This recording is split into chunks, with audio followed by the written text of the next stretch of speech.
Photoshop provides us with a number of amazing retouching tools that we can use to fix photographs, remove blemishes, a lot of different options that we have. And in this video, we're going to take a look at what's available to us. First thing we're going to take a look at is the healing tools. And I love these tools. They are just amazing. I don't know how they do what they do, but we're going to go through them one at a time. The first tool that we're going to look at is the Spot Healing Brush tool. And I use this tool a lot, actually. It's very simple. You select it. You can choose the brush size and the hardness. Typically, I'll go with a very soft brush, and maybe we'll boost the size up a little bit. And then let's say that we want to remove this little blemish here on the tomato. I can just simply paint over it and it's gone. Just really that simple. Same with, like, let's say we were cleaning up just these little dots, these little tiny blemishes on the different tomatoes here. You want to make sure that the area that you're painting in is large enough to remove the area. Essentially, the way they work is it averages the pixels that are around the area that you're painting.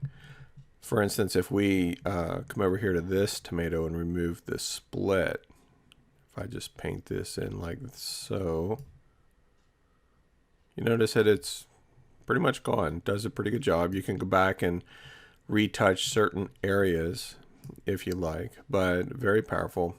Another great type of image that these tools work extremely well on is with retouching old photos. And I have a photo here of my great grandparents, I guess. And you can see it's in pretty rough shape. If I zoom in here a little bit. Now, obviously, I can't sharpen the image, but you'll notice the cracks and even missing emulsion over here on the left. And these tools do a pretty amazing job at replacing that without a lot of effort. For instance, we have this scratch here. I can just simply paint over it and it fills it in. Same with, say we want to remove these scratches here on her dress. I think you'll agree that it does a pretty amazing job at figuring out what the area should be filled with once the scratch is removed. Now, one thing that I will caution you on whenever you're using these tools is that you want to not cross over dark to light boundaries, I found. Like, for instance, right here, if I come down across his shoulder starting in the dark area, it can sometimes skew the end result. Okay, so in this particular case, I may want to just retouch the dark area and then retouch this area of his shoulder here and then down through his shirt, and the average end result is usually better. Okay, so you want to pay attention to that. And usually I actually work with a smaller brush most of the time, maybe around 19 or 20. But even with a small brush, you can use it for larger areas. Okay, and you'll see that we have a number of choices. One is proximity match, which basically looks at the image that's nearby. Create texture is great if you're duplicating patterns. And then content aware, which is what we're using, is a newer feature with Photoshop. And it reads all of the existing pixels in the general area and then replaces that region accordingly. Now, there are a number of tools for healing certain areas here, but even with this spot healing brush, if we tackle a big area like this here, for instance, and just paint this all in, just this section of the tear, it actually does a pretty darn good job of filling it in, doesn't it? Come up here and do this section next. And it appears that it's averaging from this area. So we would probably need to use a different tool or fix some of the top section here first. And then come back and, yeah, there you go. So I don't know about you, but I think that that's pretty acceptable. And so just with a fairly short amount of time, we can go through this picture and really restore it back to closer its original form just by using the spot healing brush. Now the healing brush tool essentially works the same way. If we go with a slightly smaller version, you'll notice that it does it on a grander scale. And what I found is that the healing brush tool tends to actually average things a little bit more. You'll notice that it doesn't maintain the level of detail.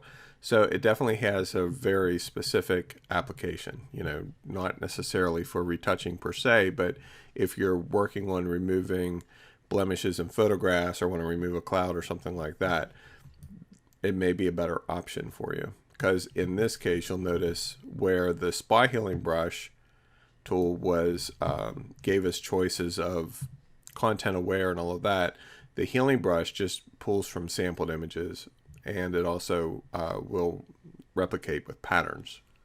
Okay, so to me it limits its function a little bit. The patch tool works very similarly, but I find it kind of cool. Let's go over here to the tomato picture that we had, and I'll show you how the patch tool works here. You'll notice that we have this blemish here on the tomato. It was actually in the tomato, and let's say that we wanted to move that, so remove it. So what I would do is, with the patch tool selected, I would draw a line or a circle around the area that we want to replace. And then you'll notice that whenever I move the tool into the selected area, there's a little arrow that appears to the right.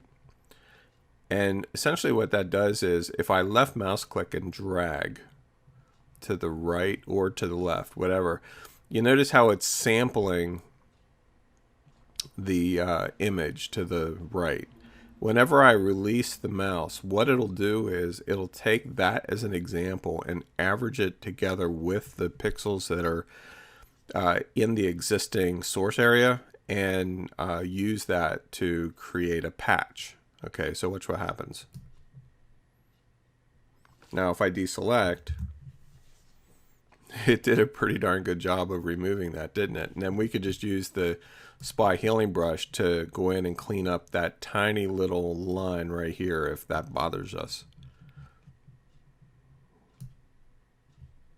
So I can just go in and, actually I'd probably want to use a bigger brush, but you can see now that, you know, that spot is gone, and the average person would never know that it was there. So it's an extremely powerful tool as well. And then the red eye tool is pretty straightforward. I'm not going to demonstrate that. It just simply removes red eye from photographs that were shot with a flash, and the process essentially works very similarly. The next tool we're going to look at in this video are the clone stamp tools.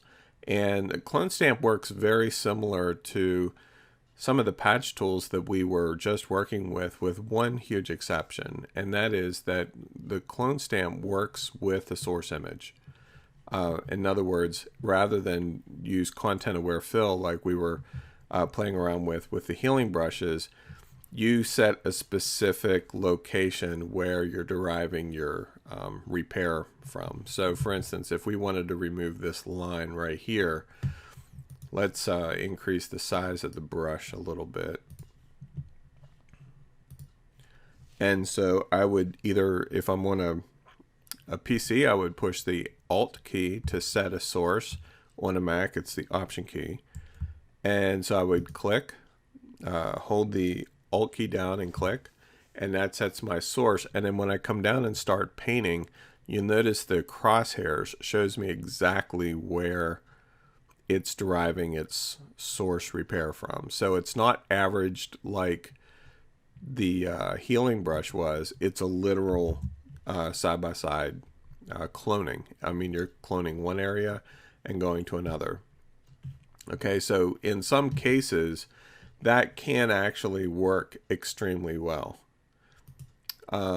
Like for instance, perhaps there's a certain area if you're retouching where the content aware tool just isn't working the way it's supposed to. So you can use a clone tool and have full control over what you're cloning and where. And one of the things that I like about it, I don't know if you can see it, but notice how whenever I move the brush, you can actually see where the clone, what is going to be applied.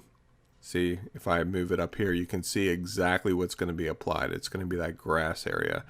And then like before, the crosshairs will show me where it's deriving its source from. So in some cases, if you're cloning a larger area, you may have to reset your point multiple times to fill in, and simply choose the Alt key and click, and that'll reset your source area.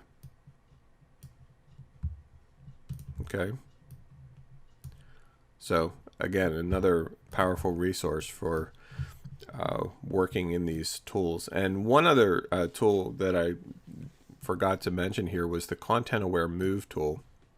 This is a newer tool in Photoshop, but essentially it works the same way, except on a much larger scale. Like for instance, let's say that we wanted to move this deer to the right, or maybe down into the scene a little bit more.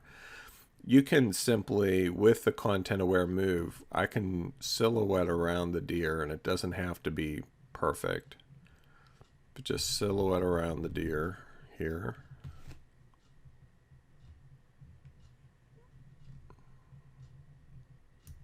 Okay. And if I move him to the right, you notice that his butt is still there. Let's move him down a little bit too. But watch what happens whenever I release the selection. He vanishes. Now, it's not always perfect. You'll notice that there's some blurring and all of that. But the good news is that you can then go in and use some of the other healing tools, or the patch tool. Actually, in this case, a patch tool might work really well. So I can just come in, select that area, and pull in a patch from right next door.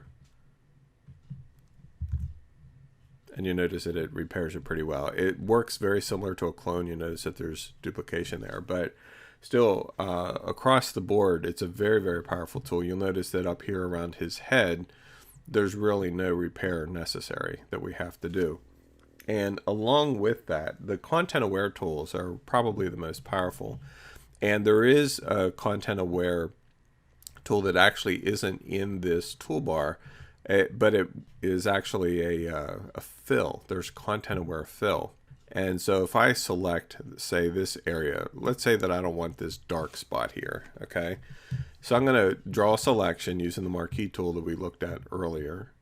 I'm going to feather that edge just a little bit, just so that it's not such a harsh edge. We'll choose 5. And then I'm going to come up to Edit, Fill, and choose Content Aware. Very often, and matter of fact, earlier we were looking at foreground color, but in this case we're going to choose Content Aware, and there's nothing else to do other than click OK. And you notice what happens. That dark spot is gone. So the Content Aware Fill averaged what was going on in the area and filled that selection with that average. And it looks awesome, doesn't it? It really looks pretty amazing.